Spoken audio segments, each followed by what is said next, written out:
Good morning, everybody. It is 9:05 and we are calling this meeting to order.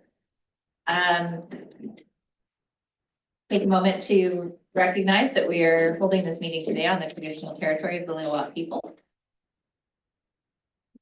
Something I neglected to say yesterday was we all wore pink t-shirts because it was anti-bullying day, and I forgot to say that. So thank you everyone for wearing your pink shirts yesterday. Can I ask that someone please move approval of the agenda of the committee of the whole for February 27th? Moved by Director Richmond, seconded by Director Hoppel. All in favor? Any opposed? Motion carries. And we are now at the regional moment of the Village of Pemberton. Thanks. So I thought today I would share with you guys, some of you were here or experienced it a little bit, but our downtown enhancement work that we did now 5 years ago, 6 years ago. We about 20 some years ago, we put together a group with residents, business owners, chamber, different group members, and came up with a vision for the downtown. A ton of collaboration, a ton of visioning went into it.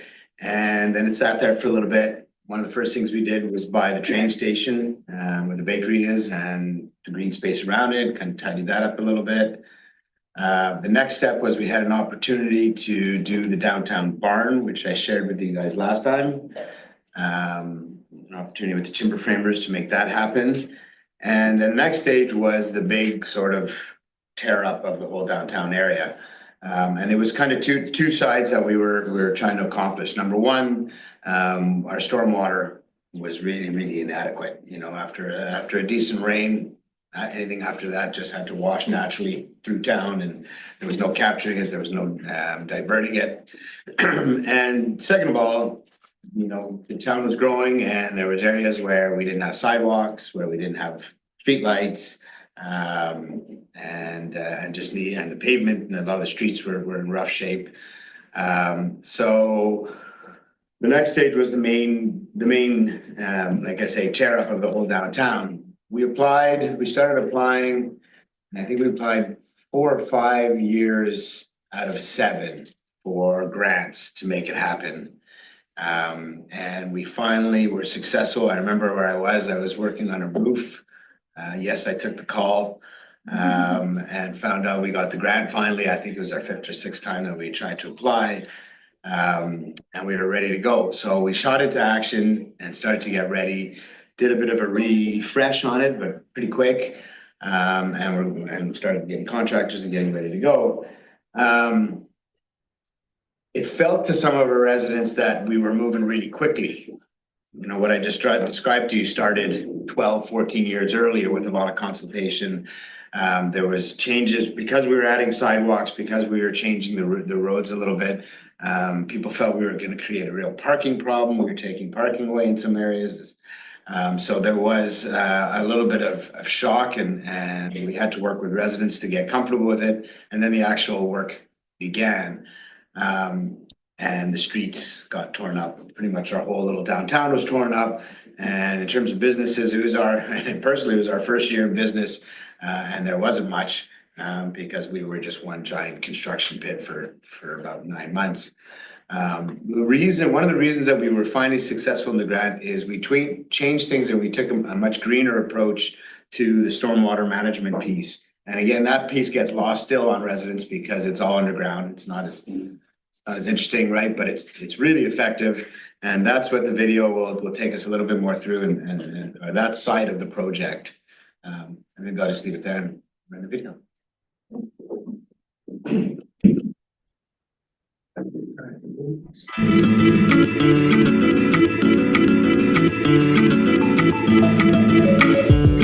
So with the Village of Pemberton, where we're situated in the mountains, the climate can be quite variable. We get heavy rain seasons, and then we have very long, prolonged drought seasons. So although we wanted to be able to have a lot of landscaped areas, water conservation was a key focus of the project. We had a number of objectives on this project. First of all, green infrastructure was a really important component, and that was to harvest the stormwater that fell into the downtown area. Part of the project was to not only install stormwater management, which was non-existent before, but to capture that stormwater and use the stormwater for irrigation purposes. Prior to the downtown enhancement project, basically during the heavy rain season, we would get stormwater flooding the streets, and it would just follow the slopes, and we would have shops getting flooded, homes getting flooded. It was a major problem. The second major component was to enhance the public realm of the downtown area through streetscape work by widening sidewalks, by introducing street trees, planting beds, street furniture, new paving. From an operations standpoint, of course, my main priority was to replace and upgrade all the infrastructure underneath the ground. However, most of the public doesn't see that. They see the nice landscaped areas, they see the improvements to the road and the wider sidewalks, and so this is obviously a very important part of the project. Rainwater is incorporated into the system in two manners. First of all, rainwater falling directly onto the sidewalks can flow through permeable paving. Stormwater would just run across the road, and the more hardscape you put, the more this can be a problem. So the paving stones were a key component as well to capture that water. And to divert it to a biofiltration pond and then into an underground storage facility, and then that water can be used for the irrigation of planting beds and street trees in the downtown area. So irrigation around next to that the water to a series of bubblers and drip line irrigation, which travel through all the landscape areas, the flower beds, and the stratocells, which are where the trees are growing. The stratocells have drip line irrigation as well as bubblers around the tree roots, and that can be all adjusted from the irrigation control panel. So it was the innovative technology that made this project happen in the first place. And it was exciting to be part of because, it's some state-of-the-art stuff. The stratovolts, I was very interested in those because, you see these big, large plastic things going in the ground, and people always asked about it. I was out on the street for that whole project, and people would always say, "What's going on there? What are those plastic egg cartons?" is what everyone had said, and so it was quite interesting to learn what it was for. The stratovolt cells. My understanding is they're designed to provide the structural requirements to be able to build a sidewalk over them, but then also have room for the soil and water to accumulate to provide the necessary nutrients for the trees to grow. And it also provides them a structure for their root system to grow, because otherwise you'll have buckling of sidewalks and asphalt cracking and possible problems going into pipes. And obviously we've just done all these new infrastructure upgrades, and installing trees could be causing damage to that infrastructure. So of course the stratocells allow us to have both. Pemberton was an excellent opportunity to incorporate a comprehensive green infrastructure system through stormwater harvesting, detention, and reuse facilities. For tourists as well, visitors to our town, this is sort of the gateway into the town. So as you come in, you see these nice, lush areas, and that can only be achieved with the recycling of water and the stratovolt cells and the design for the landscaping, which is designed for the arid climate that we have here. The Village of Pemberton is making a long-term investment with this downtown enhancement project. They have upgraded their aging infrastructure. They have incorporated green infrastructure that they'll see benefit for decades to come. And they have invested in stratovolt technology that allows their street trees to thrive again for a long period of time. So there might be a higher capital costs initially on a project such as this, but if it's worked out on the life cycle of the entire project, it definitely will pay for itself.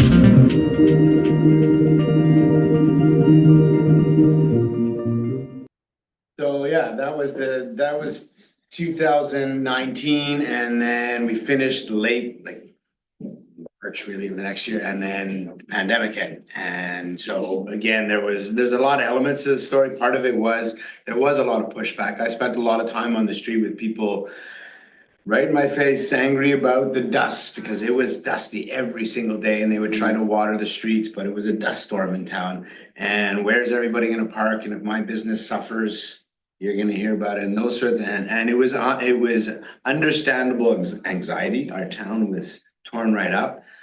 And then when we put it together, nobody was on it. The streets were empty. It was the weird, it added to the whole surrealism of it. I mean, these wide sidewalks. So even at the beginning of the pandemic, wide sidewalks were practical. We could socially distance, but anyway, it was a weird evolution, and then it was just there, and it's now the norm, and people. But it was quite a trip. Like I say, many applications to get there.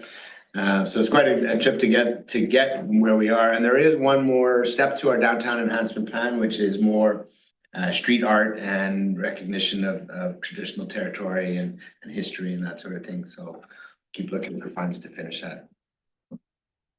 Cool. Questions? Director Stoner and then Director Crompton. Who were you finally successul getting grant funding from? Do you remember? What was the stream of it? I don't remember what Was it the federal? stream was. We did one through the BCM for you guys. I can't remember what we did. I think it might have been through UBCM. Gas tax. Pardon me? I think you may have got some gas tax.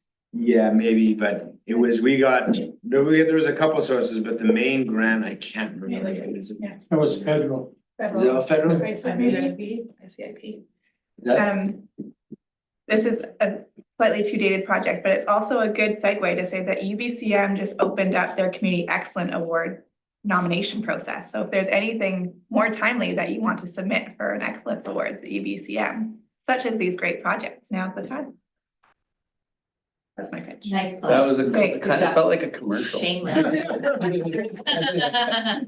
Director Crompton, question. Just a comment. I was really struck by, I've heard you in the past say how much of this was sort of below grade, so hard to express to your community the value for money. This video does a phenomenal job of that, just Yeah. seeing all of what's going on. So it's Those tanks I described, I remember, again, we had just opened the restaurant, and they were, I have videos of the excavators trying to maneuver these massive tanks into the ground, and there's two of them that go into that holding pond or that irrigation infiltration pond. And yeah, it's just like you say, there's just so much underneath that. yeah. It's crazy. Yeah. And that was why we ended up being successful in the grant. Like, we had to have that component, that green component, and that approach. I think that's why we finally got there, was because it was twofold. We showed that the benefit of the green infrastructure as well as the whole. But it's a really good example for all of us, I think, about just how much of what we do is under the ground, like even the back of house stuff in a rec center and all of the things that are not visible to the public. And sharing that with even people who sit around this table and vote on this stuff all the time is really helpful, so. Nice. Right. And quite the learning experience too. So can you remember off the top of your head about the percentage of the grants versus what Kemerton had to pay? We Or got- was it 100%? It wasn't quite 100%. We did some borrowing, and we extended, so like the pavement, the parking lot down by the barn. We added some components after. So we did do some borrowing, but it was, I'm gonna say we were close to 80% funded, maybe even more. And since Yellow is not working, can I have, will you share the video? Sure, I can jump in. That would be great. Yeah, thank you. The L's not working? Or is it working? That one's working, this one's not. Oh, okay, okay. It's all good. So I can see it on. Yep. On mine. Okay, Yep. thanks. Thank you for that. That's great. Oh, Director Birch Jones, go ahead. Thank you. Good morning and bravo, Pemberton. What a beautiful project. Yeah, thank you. Area B is supposed to be coming up on the regional moment, and I have nothing even close to what some of you guys have going on. And I'm at a loss. I don't know what the parameters are for presentation of a regional moment, like, I mean, I can talk about owls in Area B or bats or the Christmas bird count, like, where is this coming from? Or possibly some of the contributions towards the hub and the rec center, but those are more Lillooet projects. Maybe the slides in the Fraser River, that's something that we've just learned quite a bit about. I'm looking for a suggestion or a preference. We have that topic on a future discussion, so we'll take that offline and I'll share that with you. The Jeremy Vendetti work? Do we have that on for a future discussion? Fraser River slides, are we talking about? What a regional moment comprises. Oh, okay. Okay. So we don't have parameters. I don't think officially. Okay. And honestly, it started, back in the day, it was usually just somebody verbally sharing something about their community. You don't need a video or No. you want to talk about the slider bats or how it affects your communities. That's Yeah, That hub would be an interesting follow-up to Crystal's presentation yesterday. I don't know anything about the food hub that they've got there. right. Well, yeah, okay. Okay, with that, let's move along. We are gonna hold off on the closed number 4 on the agenda and move to the next item. We're going straight to budget. Are we skipping your verbal? Or Happy do you to, want to just do that? yeah. Okay, so we're now at 5.1 CAO verbal update. Hi, everyone. Heather Paul, CAO, SLRD. Nothing much to share, but I do have one thing that I think would be wonderful for this table in the community to know. On February 13th, member of SLRD's Protective Services Communications team participated in an emergency exercise with Fortis BC and numerous agencies, including the Britannia Beach Volunteer Fire Department and the RCMP. There were a number of agencies involved, and the exercise involved a simulation of an emergency at Fortis BC propane plant in Furry Creek. I think it's important to note that opportunities to be proactive instead of reactive are rare, and this was a wonderful opportunity. The event was very successful with extreme positive feedback from everyone involved, who express their gratitude to the SLRD team for participating and recognize their efforts and ongoing professionalism when it comes to such EOCs and participation. And I just wanted to take a moment to thank the entire team and the staff and every community group that was involved in that. And lots of wins included interagency coordination, a lot of learning about that, which we can always want to sharpen our edges on, and align communications in public notification, which is the ongoing goal of Protective Services. So messaging out is clear, concise, ongoing, and aligned with all the other public bodies and private organizations we're working with. Relationship building and awareness when it comes to emergencies, that's very important. And then, of course, testing of a remote EOC setup, which went smoothly. So I just want to thank everyone and let everyone know that was a successful, not a real emergency, but a successful proactive endeavor. Thank you. Go ahead. Just because I wasn't aware of a plant in my mind, it's a big factory type thing, and I'm assuming that's not what this is. Is this more of like a transfer station so that trucks can bring it up in homes that run propane, or what actually is this? It's a huge tank. It's just north of Oliver's Landing, and it supplies the 56 units in Oliver's Landing. Okay. So yeah, there is a truck that comes and fills it, but it doesn't serve anybody north of the highway. People up there have their own private tanks. Thank you. Motion to receive the CAO verbal. Moved by Director Demare, second by Director Rainbow. Comments? All in favor? Any opposed? Motion carries. Thank you. Now we're over to you. Okay. Good morning, Good Suzanne morning. France, Director of Finance. We're gonna go through the regional budgets for the second time. I did a non-market assessment review as well. So the non-market change relates to the assessment change that's not market. As you can see, I didn't separate each participants because it was just too complicated. So it's just a summary for all the region. The non-market change was about 464,000, sorry, million, 139,000, and that was 112% of the change because the market actually overall dropped. So the market change was a negative 12% change. And so it leads to the new 2025 completed roll total. Questions on that non-market change assessment? So the budgets, the 2024 forecasted amounts are still not 100% final, but they're very close to being final at this stage. There still might be some changes that you'll see when you come to the final March board meeting where this will come for approval, just in the 2024 section. So I've highlighted the changes in these budgets since the first round in January when you reviewed them. And also inside the notes, just so you could see the changes from the last time we discussed these.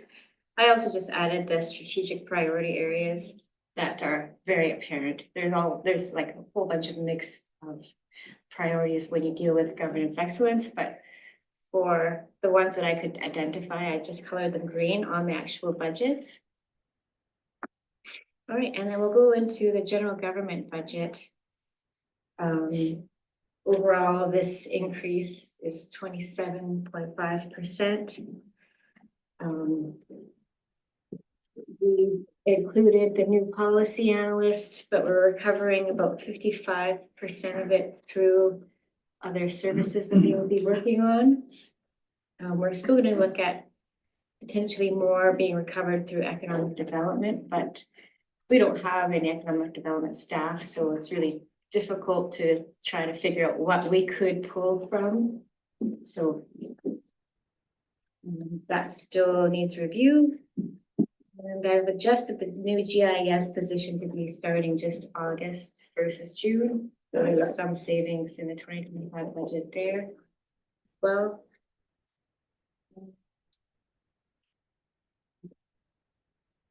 I adjusted the accessibility awareness grant. It was shown originally at 14,000, I believe, and now it's at 25,000. It's 100% grant funded. The board share renewals. Not me. $15,000. Here. Sounds nice. We had this conversation yesterday and it was very awkward. Sorry. Yeah. So the board room chairs. Chairs, oh, chairs, Chairs. chairs. Furniture. Yeah, furniture, yeah. Keeping it in the budget, but I did pull it from the capital reserve, so it's $15,000, not making it's now clearing the budget without an impact. The additional fleet vehicle 2, assuming it to be electric, we're gonna use the LG cap to cover 80% of that, so that was also a change made in this, because that is electrifying your fleet is applicable to LG cap funding. We did move one of the Unit 4 projects for purchase orders to 2026. That was a $50,000 project. But we added a project for the elected officials remuneration review of 15,000 that was missed in the first go around. We also reduced the staff onboarding training. We reduced the additional lunch and learns incentives. These are very minor changes. We added a cybersecurity project. Elected officials remuneration review. What's that $15,000 for? So it's from the basically the job review, like the I'll just let Heather speak to It's an independent review done by a consultant to do comparable remuneration around, it's the same process that many organizations follow. And was directed by the board, I think, 2023 or 2022. 22. 22, Yeah. with the goal of it being changed in the final year prior to election. With the direction of the board. Okay, and then we added a $50,000 project that was missed in the first go around for cyber security. Well, Just, Rowena's here, if there's any questions on that. yeah, I was curious, is that an audit, is that staff training, software, hardware, all of the above, or what is? Probably the first time. Welcome. Thank you. So it's gonna be a combination of software and consulting. It's kind of in for two things. So we have cyber security insurance that's renewed annually, and they update their requirements every year. The requirements become sort of stricter and stricter. And often these requirements, so I had the opportunity to speak with our insurer a couple weeks ago, and they were along with some other regional districts, and there's a general understanding that these requirements often are last minute and unknown until we're basically in our renewal cycle, and a general acknowledgement that they're extremely hard to budget for. And the advice of the insurer is to make continuous and consistent investment in cybersecurity to put us in a spot where we are confident that we can meet these insurance requirements every year. Second is we did a audit of our infrastructure. There's different ways of doing this sort of audit. This is just one type. And we were measured on, there's kind of like 3 levels. We're just measured on level 1. And we didn't even meet 30% of meeting the standard for security. And that was not even all 3 levels, it was just level 1. So part of this consulting and software doesn't even get us to the full level 1, it gets us kind of like mid-level. So if you want more details, I'd be happy to put it in a report or presentation. Thank you. Just to add on, we have discussed with staff to provide a report. Obviously, cybersecurity and vulnerabilities would be discussed in closed. Because For obvious reasons. yeah. Yeah, no, and that's sort of level of overview I was looking for, so thank you. Thank you. I have 2 questions. I have Director Birch Jones and then Director Herford. Thank you. Couple of things backing up. I have said before that I think we should hold off on hiring the policy analysis for reasons that I've stated to the board and closed, but also at the very least, until we've confirmed how we're going to fund it. On the other hand, I think that GIS position should be filled really as soon as possible. And obviously I'm thinking fire season, well ahead of fire season, not August. I think June even is late. And on the chairs, I thought we talked about the chairs and we were just going to replace the one that Mike fell off. Well, I'm okay replacing all of them. I'm a little bit curious. I remember talking when Karen Elliott was on the board about sourcing local as much as possible and, you know, trying to go with natural green products. Are we doing that? Like the chairs kind of jump out at me as an example of something where we could do well on that.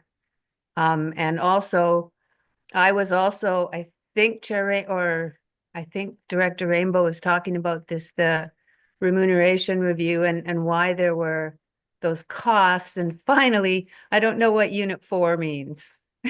Thank you. I'll answer the Unit 4 question. So that is our financial software. That's what it used to be called Aggresso when we first purchased it, but now it's called Unit 4.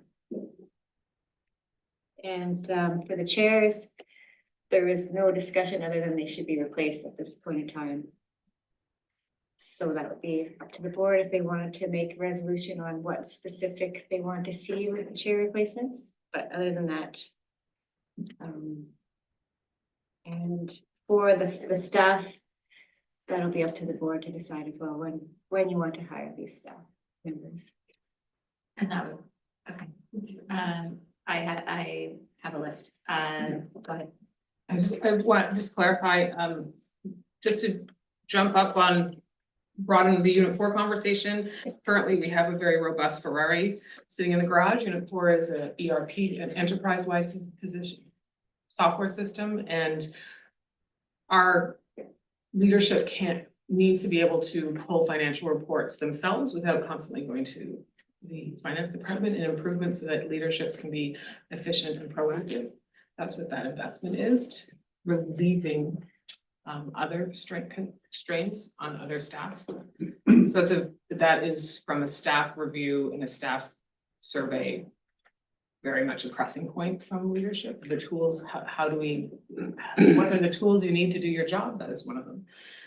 The green conversation about purchasing chairs, there is a social procurement policy conversation happening internally, and it was, I believe, a direction from the board. It just keeps getting kicked down the road as other priorities from in the finance department bubble up. The operations of hiring staff, et cetera, and the priorities, that's based on what we are seeing facing, and the protective services team agreed to this August timeline, and we do have internal GIS resources. We do not have internal GIS resources to meet the upcoming needs of GIS, specifically to NG 911. Right now, that GIS position is funded into the tax rate. However, there is a pending grant, and our hope is part of it, a large part of it could be funded by that grant, because NG 911 GIS requirements is part of that. And so we're saying, if you're making this required, let's have a grant to cover some of those requirements. So there's probably, I think the confidence rate is pretty high for that grant. Unfortunately, our responsibility can't be assuming. Okay. How do we want to decide, when do we make this board chair conversation go away? Like, do we just let staff go away and source it, bring it back in a report, keep it in the budget, or like, I think we originally budgeted to have this dealt with when we did the whole building. And I don't want to keep kicking it down the road, but I'll go Director Stoner, then Director Richmond, then Director, but I still have Armand Herford on the screen from I think a previous discussion. So let's hold you, because this is, I think, in response to this conversation. Director Stoner, go ahead. Thank you, through the chair. I'm just curious, how much is in the capital and equipment reserve? At the very bottom of the general government budget, so I'll grab it for you. After deducting, we place 30,000 each year into this reserve, so we're deducting 15, and it ends up being 206,000 remaining. Okay, Director Richmond, then Director Matt. Yeah, I was gonna say, since it's not actually impacting the budget or the taxation, it's coming out of that equipment reserve. Seems like the right place for it. It seems to be something that comes up a lot, so I would say let's just do it. In terms of the how, I think we can stop micromanaging that. Once we say go, we could just let it go. We have procurement policies for buying local and all those sorts of things, so if the board wants to do it, I'd say take it out of the reserve and let's be done talking about it. Thank you. Director Mack. I agree. These chairs have been here longer than all of us have been. And like I say, they should have been replaced when this room was done. And we keep kicking it down the road. If these chairs have been here for 12, 15 years, I'm sure the next ones will be here for 12 or 15. So let's just get it done. The thing, I mean, obviously when staff orders these chairs, they know what they're doing. just let them order them, get good chairs, don't get cheap crap. Yeah. They have to meet specs for safety and all that kind of stuff. So let's just let them do it, get it done, get it over with. Thank you. Okay, we are not talking about furniture anymore. Director Herford, go ahead. Yeah, thank you. Just including the item in the budget is as far as I need to go on the chair discussion myself. So thank you to everybody for that. Thank you for speaking to the GIS position, like the need and so on. But it jumped out at me as was it just the practicality of when we'll be able to fill the position that it moved, or was it moved for some other reason in the budget as far as the timing of that person starting? I know it's at our discretion, we heard, but is that just practically by the time we adopt the budget and go through a hiring process, that's the likely start date, or is there something else at play here? Thank you. There is a likely start date there. Budget is adopted. And then you have to go through posting, recruiting, time. Yeah, no, that's fine. I just wondered if there was another layer to it, but that makes sense to me. And then my question was, I have a question, sorry, try to find the line. There's an item labeled tours. It's 40,000, if I have my notes right. Yeah, regional expenses. And yesterday, we talked about tours that I think our pricing options were between 7 and 15. So I just wondered if this is what else is captured there. Is this for like staff things, or like just what is that line item, and does it need to be adjusted after our conversation yesterday? Okay, the line I think you're talking about is the regional expenses, and that is all of your board meeting expenses, the Christmas party, all of your board tours, which is what you see. You caught that word, but it's basically the whole year's expenses for this board. 40,000. Okay, so travel expenses to from meetings for regional directors, like all that stuff is captured in that line item. The travel expenses are included in your remuneration, so that wouldn't be included, but any other board. Okay. All the meals, for example. Okay, yep, thank you. I would like to bring back the conversation about the policy analyst, because we had captured that in the regional transit conversation and the Growing Communities Fund that we allocated in November of 2023 to show our certainty that we are supportive of a regional transit process. So because it was approved in last year's budget, are we moving that role because of a start date or because of the capacity to hire that position? Thanks. It is because there's a large chunk of that being booked towards the Growing Communities Fund that is earmarked for regional transit. It's become obvious that regional transit is not a project on the side of someone's desk, and there's a real need for internal support, as the SLRD is the lead for regional transit. And I think everyone here knows that it is a strike while the iron's hot situation when it comes to a critical need and the priorities of the organization. And so that policy analyst would be focusing a lot on delivering that and supporting the committee that is advocating to it. And so that's still in there? Yeah. And that job will be posted ASAP? Yeah. Not immediately or urgently or any of those words, but it's a priority of this board. Go ahead. Is there the work for that person once a person starts to fill in the amount of funds that'll go to it? Absolutely, I believe so. The delay that's happening right now when it comes to regional transit work is significant. And I wish we'd had a report on it. There was nowhere where we approved that position. This is where we're approving it. We approved it in November of 2023 when we allocated. Not that position. Well, it was implied. There was never anything come out of that showed where that funds was how it was gonna be spent. I think there was. So, Okay, we'll come back to you. before I approve it, I wanna see something, what the position is actually gonna do. Okay, that's fair. Thank you. Director Richmond? So just for the refreshment of the board.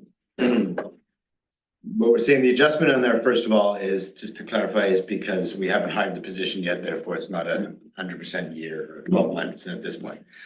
And how is that being paid? That position is being paid?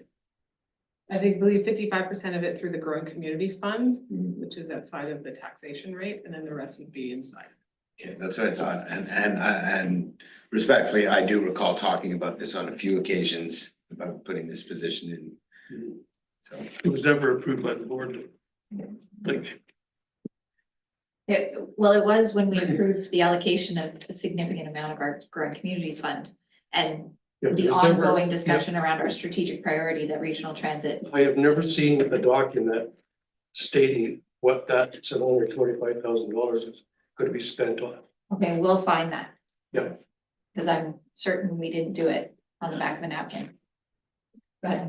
When we allocate resources for the implementation of programs, people hire consultants. I don't think we have a yes, no on which consultant gets hired, which contractor gets hired. I think that we allocate funds, we do budget, we make budget decisions, and then staff implement them. So I think I'm not comfortable going down a path where we're going to be sort of deciding on this level of detail myself.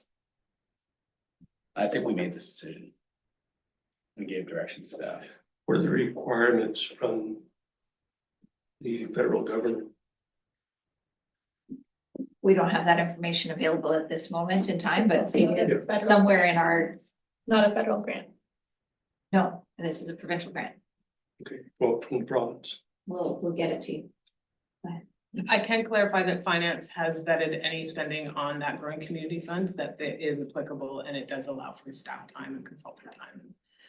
Feasibility studies and what's going to be done. Finance has that network to ensure that we won't get rejected on this.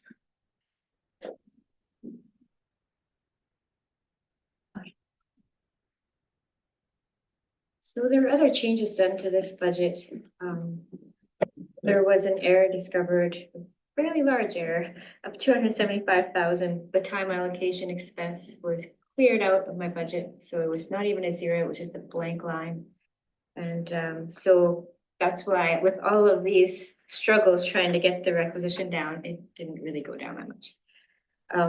But there was also an additional interest revenue. Basically, we received our final, like the January board didn't have the final interest in the 2024 forecast, but now it's there. So I did increase the 2025 interest slightly just to show that we still expect more interest as we're building reserves. And we already talked about the policy analyst. I did recover a little bit more, 28,000 more for this position. And the electric vehicle I already spoke to. So the new surplus carry forward did drop to 332,458 due to the changes in the 2024 forecast as well. And so I did transfer 200,000 from the operating surplus reserve. The balance remaining for future years is 250,000. We'll just open it up for any other questions on this budget. Go ahead, Director Demers. I got a couple to work on here. In general government in 2023, the budget was $2,274,485. This budget now is $3,562,440. That's an increase of $1,287,955.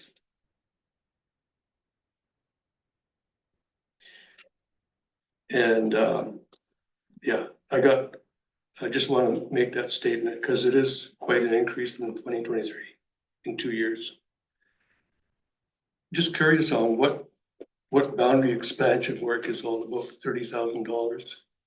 So that line item basically just carries forward each year, because if there is a boundary expansion, say Pemberton wishes to change the boundaries or Whistler, we have to jump and do the work. So we need to have that contingency funding, but we haven't used it since sometime in the 2019s or something around there. And so, but we just carry it forward as a contingent item. So it really doesn't affect the bottom line because it was budgeted each year and not expense, so it just goes into the surplus and we budget it again. Just so we have that funding available. Line item, 5,050 electoral area expenses. Expenses include 4,000 for Northern Economic Development Initiative Committee. That committee is no longer, we don't. All right, we can definitely take that up, but it's very minor. I think it's only, 4,000. yeah. The other one, I keep on looking at Indigenous relations training, First Nation engagement funding, Indigenous relations truth and reconciliation work, plus 10,000 to go into relationship building reserve. It's 115,000. Is there any way we can't split that into 2 years? I can answer this. That budget is a reflection of the board supporting a report from Ms. Nadan, Indigenous Relations Advisor, I believe in October, which outlined costs to be recommended for this budget. However, it doesn't fully reflect it because we did cut, I think, $50,000 from the recommendation. Just looking at overall, the board did recommend a higher amount. We put it by 50,000. Can it be split over multiple years? It is the reality of the relationship building that will take place over multiple years. Our hope is that it will eventually be absorbed into the everyday work of divisions and departments. Right now, improving, building, and expanding on the relationship between the nations is a priority. It has been, as a region of reconciliation, it has been deemed a priority, and that's why that number is there. We could revisit and reshare the report from Ms. Nadan. Yeah, I'd like that. The issue is the gain from 2023 to 2025. You know, over $1 million, $1.25 million increase in the budget in general government. Thank you. And I'm just gonna ask, I just want clarification from Director LaFrance. The lower 2 million in 2023, is that a result of carryover from previous budget year previous that wasn't spent? I would have to research that. I won't be able to answer. I don't even know if those figures are exact at this time, but if you want, during the lunch break, I can bring something back or to discuss, but we did hire a lot of staff because we were very low capacity. And I know that that's probably the reason why.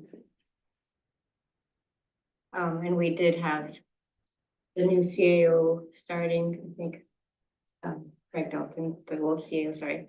And that salary was also an increase over what we previously had as a CAO salary.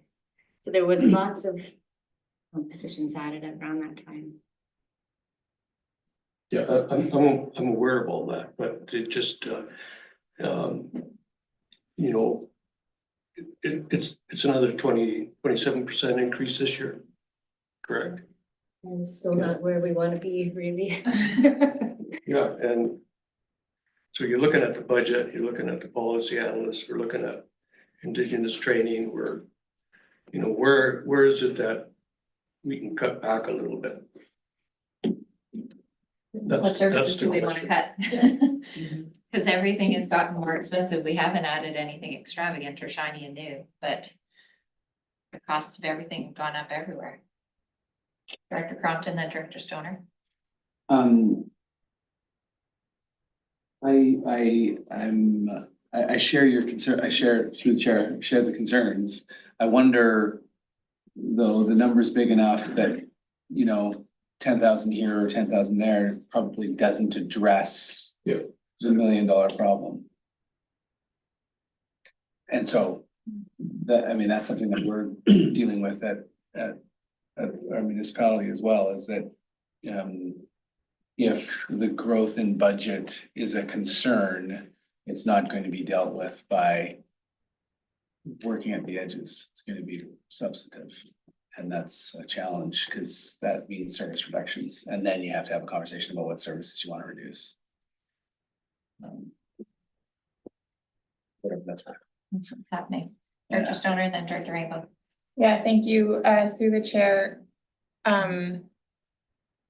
There's a challenge, and I think we started this conversation last month when we saw the budget, and we gave direction to staff to try and come back with an eye to being leaner on the requests that were coming forward. And I am hearing from staff that that work was done, and then there is also, it's being offset a little bit by the 275,000 pull through. And so I personally am feeling confident that staff have done some due diligence here. I think for me personally, the direction that we've given is to ensure that this organization is robust and sustainable and can respond to the growth within our region and to the expectation that this board has had of higher levels of service across the region. And that comes at a cost. And so I think this is definitely catching up to us. And I think as we look forward in budgets, then I think we may take a bit of a pause and see where our investments over the last few years start to come to fruition a little bit, and we can maybe take a pause. But I think for me right now, this is feeling relatively comfortable. My one question was going to be, can you remind me what the target is for the operational surplus reserve for general government? So I saw that we're taking an additional 200,000 out of there. Yeah, the target is very, very high. Like, it's not even reasonable in my mind, because the operations are so huge in general government. It would be, I think, 600,000 plus. And I don't feel like that amount of money makes sense to hold on the side, but yeah.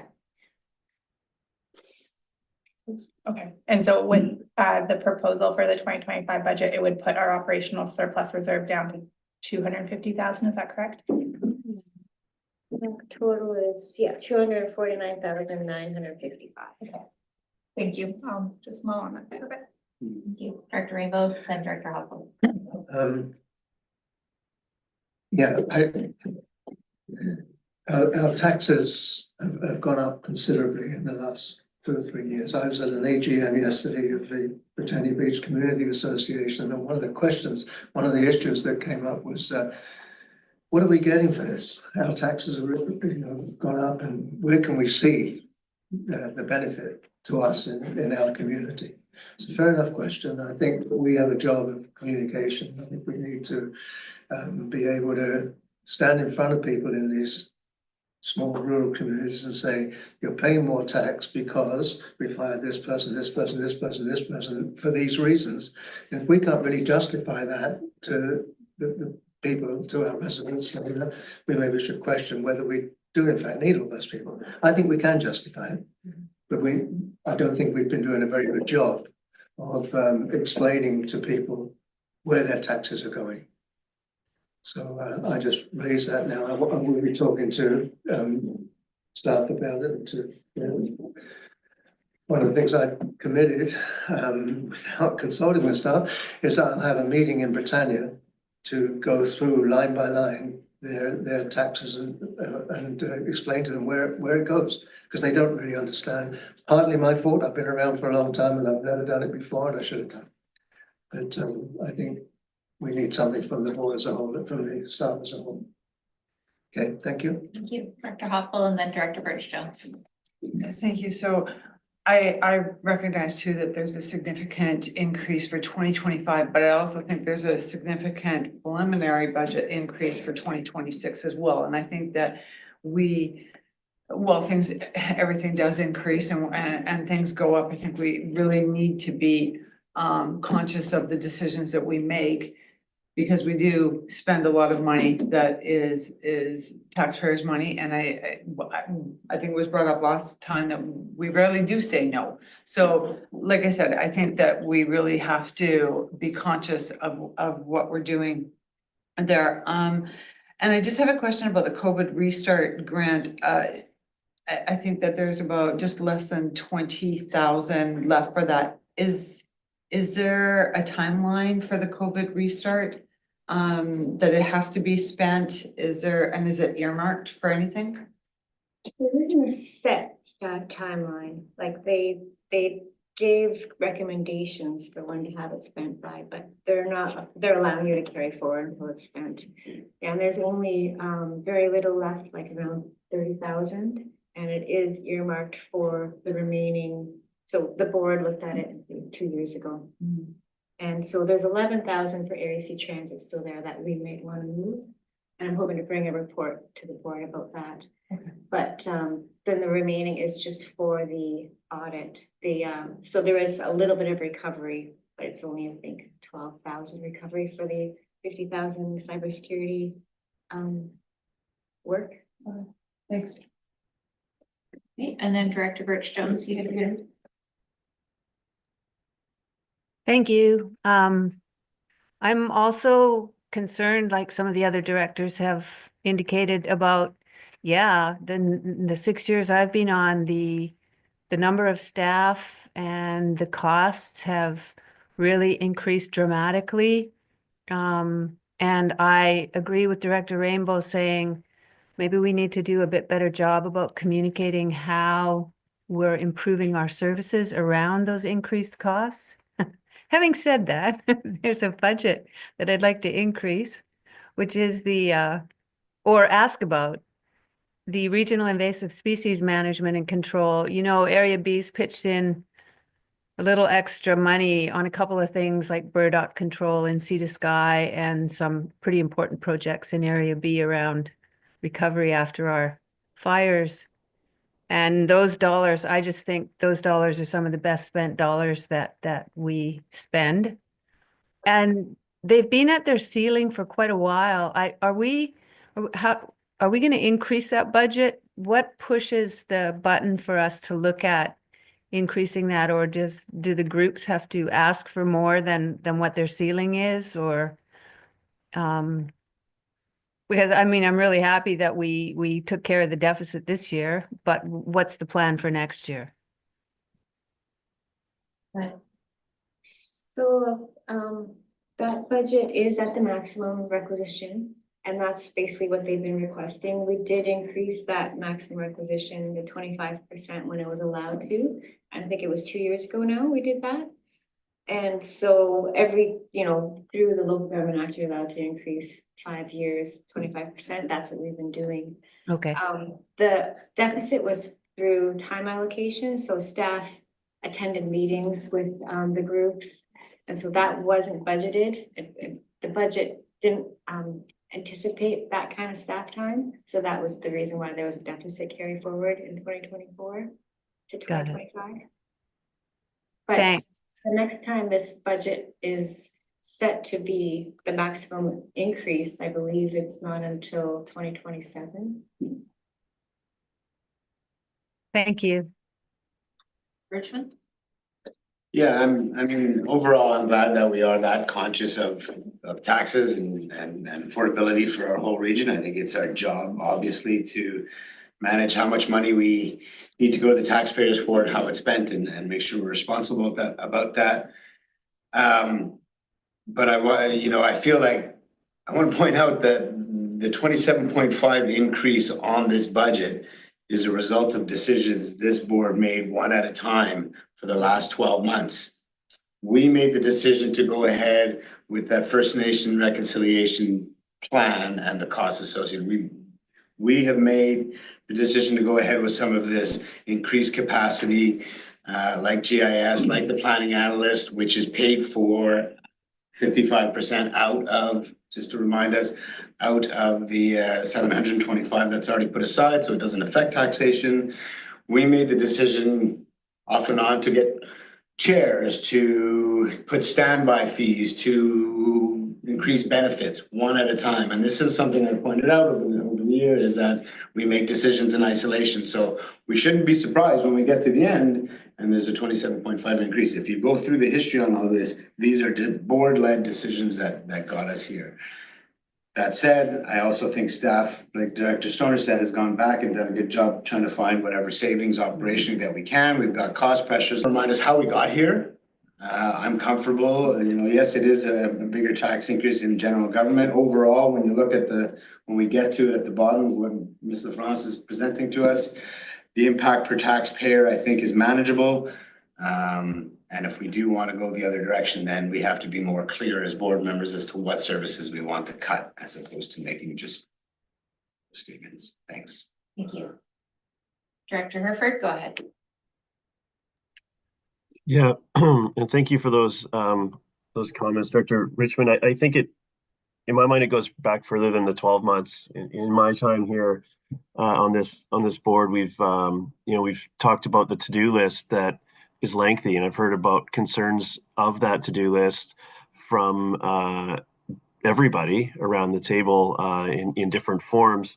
And I think that budget increase and managing of the budget, even if there's no increase, there's another measure which is outcomes, and we have a long list of undone things. And if we set out to do them, I'm happy to see that this organization is acknowledging the capacity challenges and taking steps forward as a group, and to think that we can achieve the things. And the reason there's a to-do list is that they've been brought forward, yes, one at a time, and tried to sort out and prioritize by all of us or by staff, but ultimately by the community, because they're looking for more from us. And this is a way to deliver that. And I think it's well reasoned, although we should investigate every opportunity to reduce. However, I think that when I hear Director Rainbow's points about what do we get, I think that's needs to be at the forefront here, because often we get stuck on an arbitrary number, but really we're here for outcomes. And I think this budget represents outcomes broadly. So unless we want to really step back into what core services we're delivering, or take that fuel list and start from scratch, which I don't think we want to do either of those things. This feels like a well-reasoned path forward. Thank you. Do we have a 5-minute break? One little question about something right at the Okay. end is that it's the Black Tusk water sewer acquisition. We budgeted $10,000. I thought we had an arrangement that they were going to be paying for all that. Yeah, so that is from the reserve that we received. So we did receive 25,000 from Black Tusk to review the sewer acquisition. Okay. So it's just showing that the revenue is going to be pulled from reserve, and then we're going to have some expense potentially for staff time. Yeah, thank you. Right. Okay, let's take a 5-minute recess and come back at 10:15.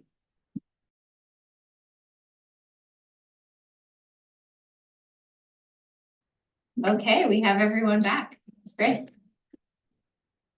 Back to you. So I just wanted to clarify one thing. I said it was a 27.5 increase. That was last month's increase. This increase is 26.1. Saved 1.5. Amazing. You do good work. I think she strategizes that. That was so. That was very good. I did discuss with Sal the changes from 2023 to 2025. Did you want me to just tell you what I? Sure. That's helpful. So I looked at compare the 2023 and 2025 budget. The biggest changes right off the hop were the surplus carry forward into 2023 with 877,000, I believe, 874,000. So during that time, 2022, we didn't accomplish a lot of our projects, just transferred over to 2023. There was some turmoil with turnover of CAOs at that time. And so, and then the other change is salaries. So the salaries in 2023 are about $500,000 difference to this year. And there's benefits on top of that as well, that I'm not even getting into the calculation. So that's $1 million right there, that difference between 2025's and 2023's budget. And we did hire 2 people in 2023, so that was part year budget.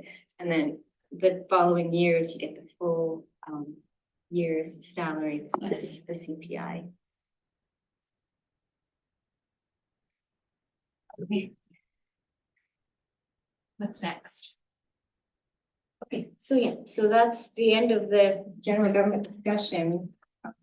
Not sure if there's more direction for the March meeting, which will be the adoption of the financial plan.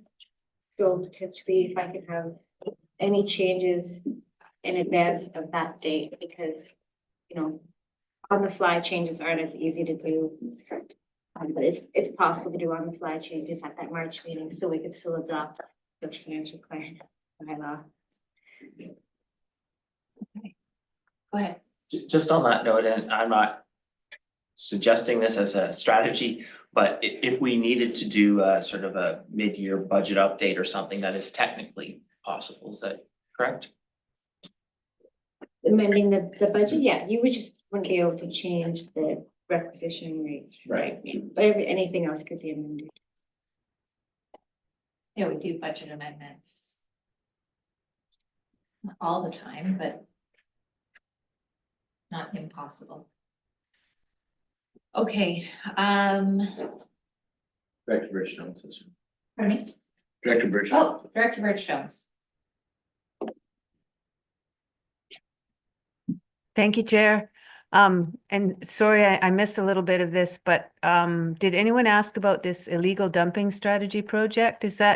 Seems to me, Alan McEwen came to the board in about 2019 asking what we were doing on that. And at that time, I thought the budget was 10,000, which I thought was peanuts. But is this just something that just keeps getting bumped forward? Doesn't really fall under anyone's, do we have a plan on this money? So that's the solid waste management budget. So I'll just Yep. skip that for a sec. So I can understand. And Mary Liz. Hi. Through the chair, to respond to that specific question. So we had a strategy, currently we don't have staff capacity to really move that strategy forward and take a proactive action.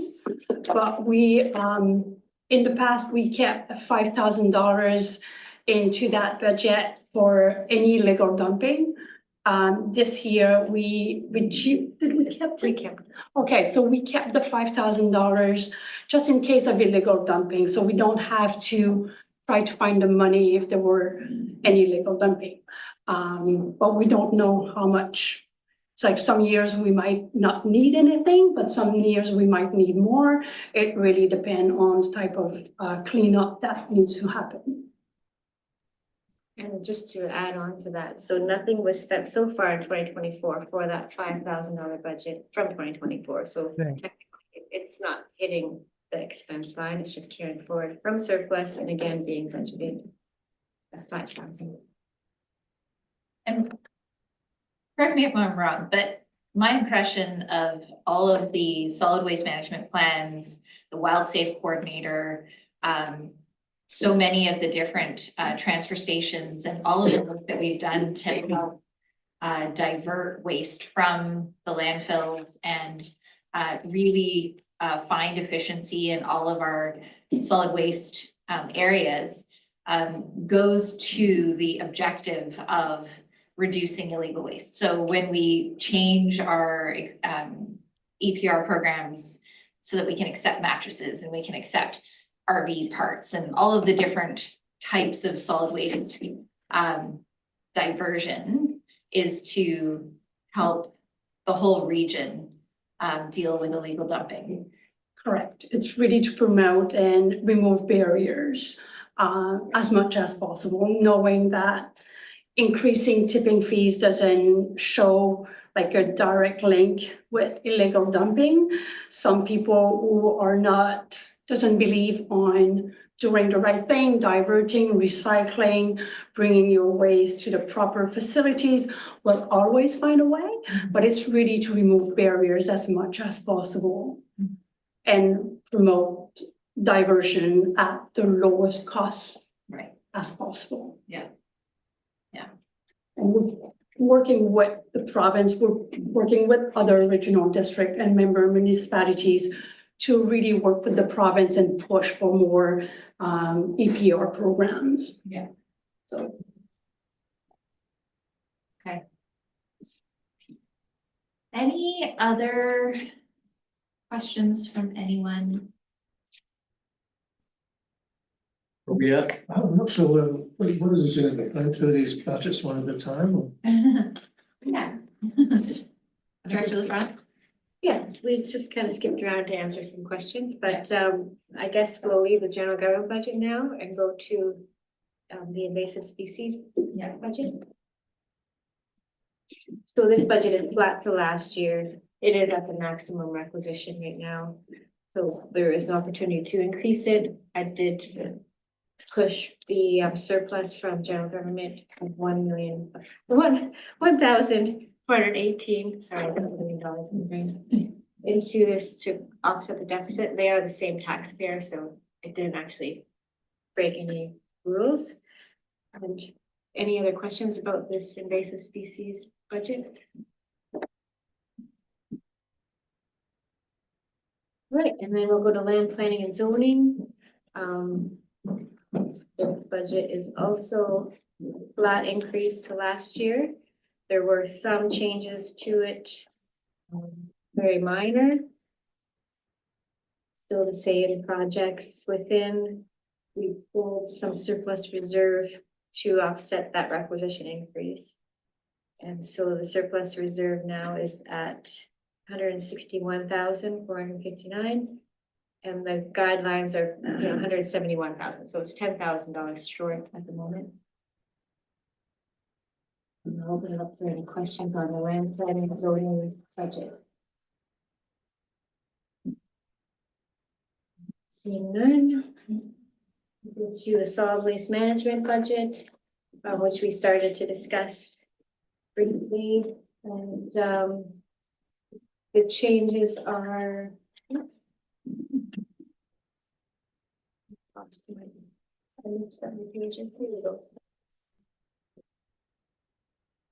We pushed the hazardous waste events to 2026. That was the biggest change. The requisition is now an increase of 15% or $26,000, $26,243.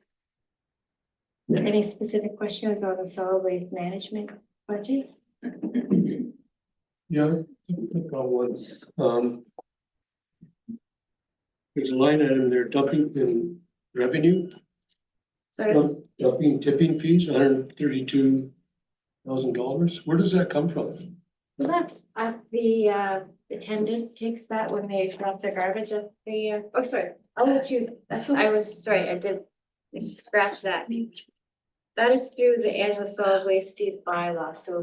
Yes, so that's a solid waste bylaw that is based on a dollar amount per ton that is brought to Squamish landfill, Resort Municipality of Whistler, Callahan Transfer Station, and Lillooet landfill. It's based on a $4.50 per ton. It's a bylaw that hasn't been updated for quite a while, but that's how the revenue is made to be able to pay for the 1,300 regional service. Yeah, thank you. The District of Lillooet, we have a bit of an increase on 2025, but another significant one in 2026. So why not the significant one this year, as a contractor was changed last year and would be there for the full year? Is that the increase would be the contractor? Well, 2026, we can't show a surplus, so really, if you take out the surplus of 2025, 2025, you'll see that that requisition will increase too. So it's not really apples to apples. We can't budget for a surplus in 2026. So it's really that full tax requisition, but potentially we won't need to requisition as much with the surplus. Okay, so the significant increase would reflect in this year, being that we have the contractor from January to December at a higher rate. Correct?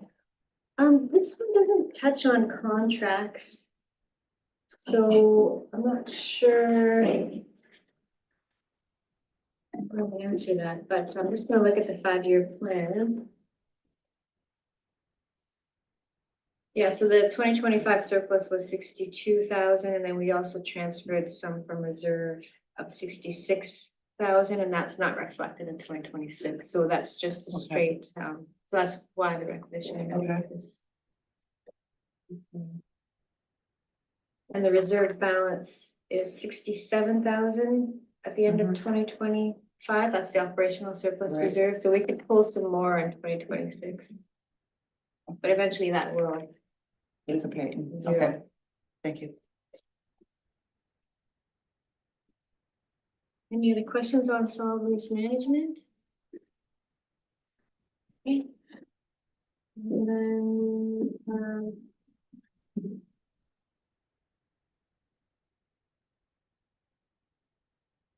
Utilities and Environmental Service Department, there's no requisition for this. All of the charges are posted out to the services that they work on.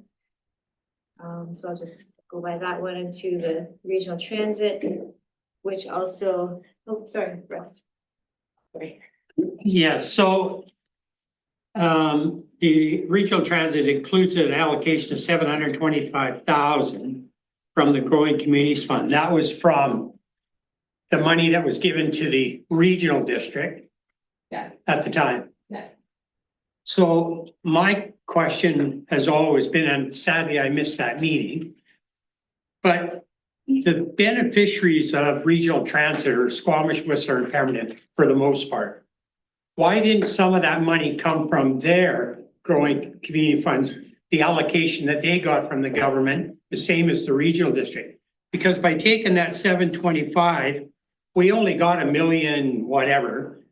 That cut back on what the 4 areas had money to do, like with what the province gave the money for. So by taking all of that money and putting it in a bank account somewhere to support transit, fine and dandy, but I think the 3 municipalities should have put a portion towards that, because like I say, they're going to be the biggest beneficiaries of that. And we have no accounting whatsoever of what they've done with their allotments that they got from the government. Well, we don't. Municipal budget is public. It's Yeah, publicly okay, allocated. whatever. And we've I'm also just saying, contributed money to regional transit as well.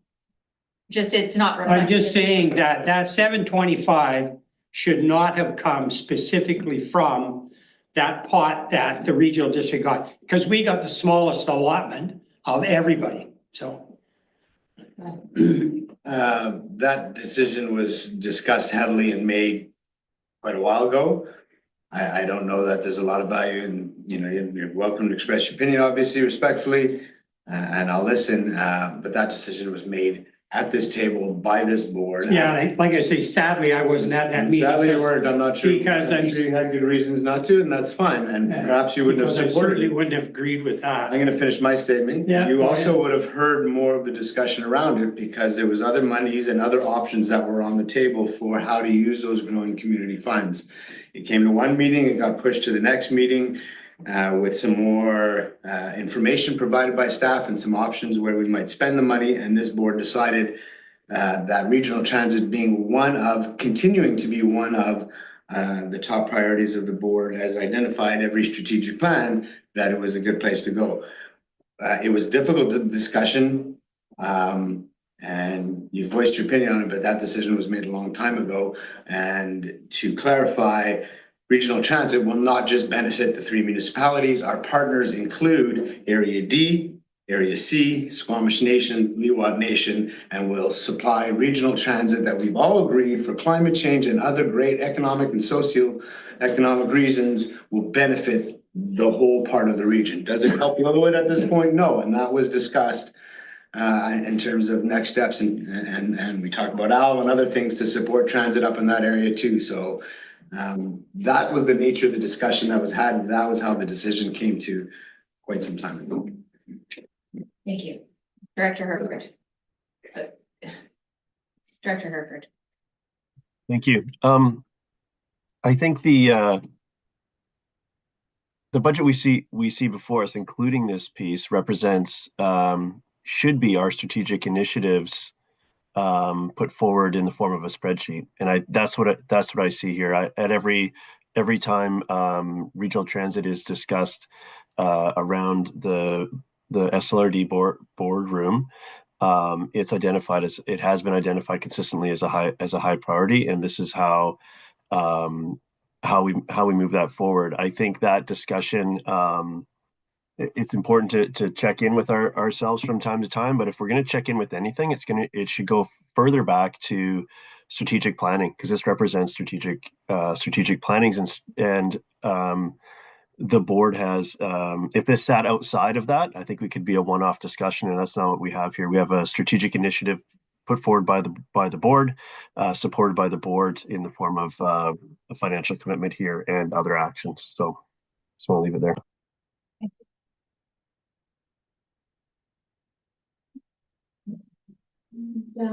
Yeah, the regional transit planning infrastructure 5-year plan, I don't have a requisition in place, hoping to have funding available for any kind of infrastructure that is deemed to be appropriate for the regional transit service. Because it is a regional service right now, where Lillooet and Area A and B are all paying into it, so I wouldn't tax.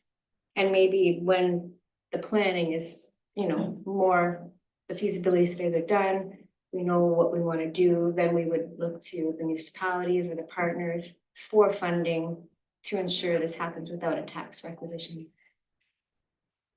And any other questions on the regional transit? So we'll go to regional growth strategy. And this has a small requisition of $20,000. There are plans for 2025 to update the RGS indicators. And there's also requirements for population employment projections included and staff time. Any questions on the RGS budget? Right, we'll go to Sea to Sky Trails budget, and that's the final budget to go over for these groups of budgets. This is a flat recognition to last year. It includes grant funding as well as some donations received for the Sea to Sky Trail, and then some maintenance as per usual. Any questions on the Sea to Sky Trail budget?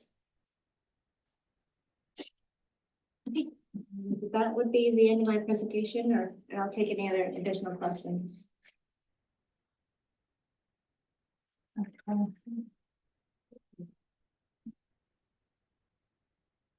Okay. Thank you. Director Birch-Jones. Oh, Director Birch-Jones, go ahead. Thank you, and this is coming in late, but I saw that there was 5,000 allocated to the Area B OCP, and as you know, I've been hoping to move that along since I came on the board, and I did a considerable amount of work last summer updating that plan and providing it in track changes. So I'm wondering, first of all, it gives me a little bit of optimism that something will happen in 2025. What is that $5,000 sort of intended to cover? I know the staff were asking for more pictures. Can I just ask in a general sense what the plan is for that money? Thank you. Just a reminder to the board that Area B OCP was planned after Area C. However, the planning department did open it up for errors or updates in grammar and references and name placing and whatnot. It has grown a little bit wider than that and will require public consultation. And there's some concern that it'll open it up for it to be a mini OCP update, which is outside of our current capacity, as Area C is very much in need of an update, and B would follow after that. So the budget is to hopefully get the minor updates approved and move forward without it triggering requests from our partners and interest groups, including First Nations, for major updates, which is slated for after Area C. I don't know, there's, I think it's 2027 or 2026. I did get it confirmed. Area D is 20, I could get that list for you. I don't know off the top of my head. I think it's 2027. Thanks, Tom. Your budget. Not a direction of the way. All right. Okay, so our next steps are, we will see this again in March in its sort of final version. And we look forward to that work. I'll ask that someone make a motion that we receive this, moved by Director Rainbow, seconded by Director Richmond. Comments? All in favor? Any opposed? Motion carries.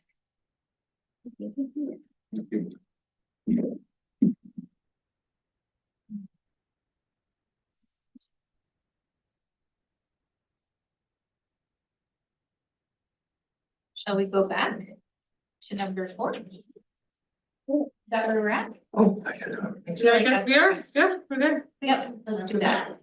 Can I ask that someone move that we go into close, please? Moved by Director Hoppel, second by Director Donor. All in favor, any opposed, motion carries.